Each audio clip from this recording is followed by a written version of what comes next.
evening, everybody, and welcome back to a brand new episode, this time, of DayZ. That's right, DayZ Experimental update has dropped. The 1.28 experimental update, mate. They've added a bunch of new things, including vehicle synchronization.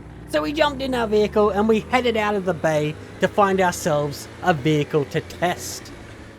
So this was our first vehicle that we found. Yeah, it wasn't too bad, mate. It wasn't too bad.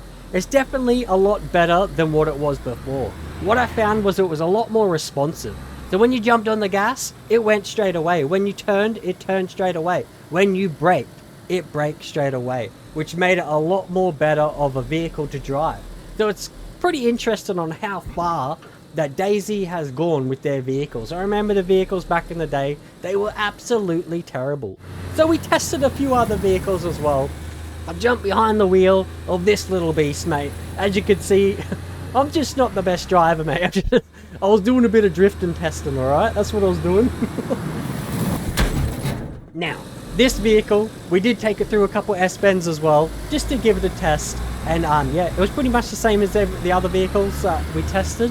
And it seemed the same. So the turning was responsive, the handbrake here, responsive. Everything was very responsive.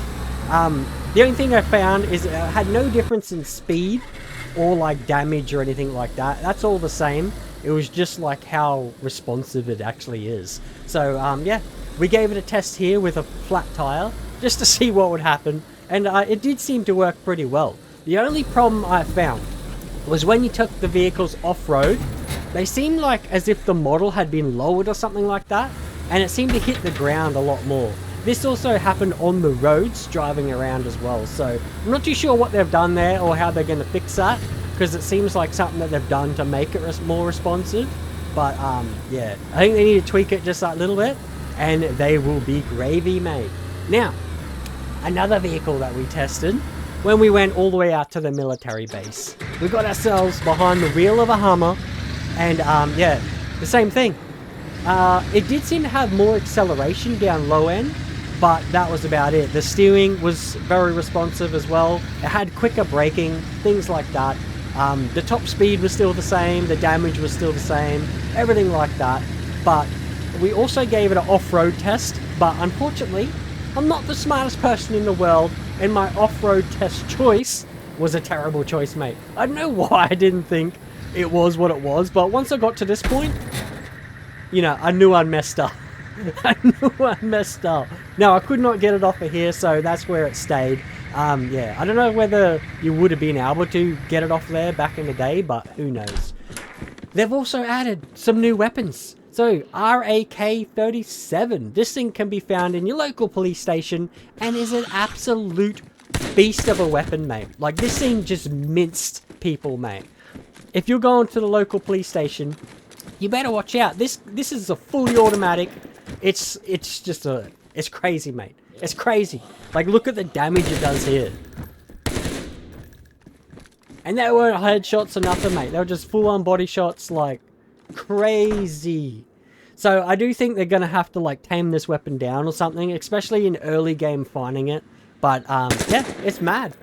I had a lot of fun with it, like, a lot of fun. Now, they have also added in a bunch of other stuff as well.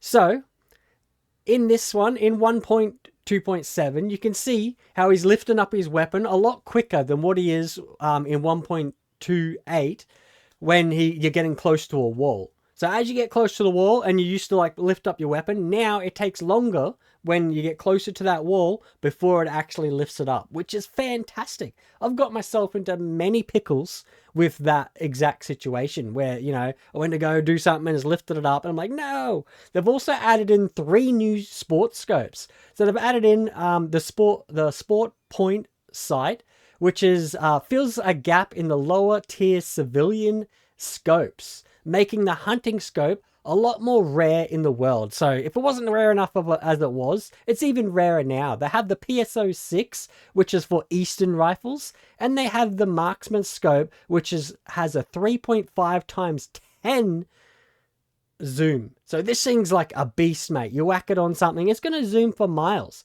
They've also changed the overlay. So they now have damage state is now visible on your overlay, which is awesome, mate. You can see from 1.27 to 1.28, the difference there.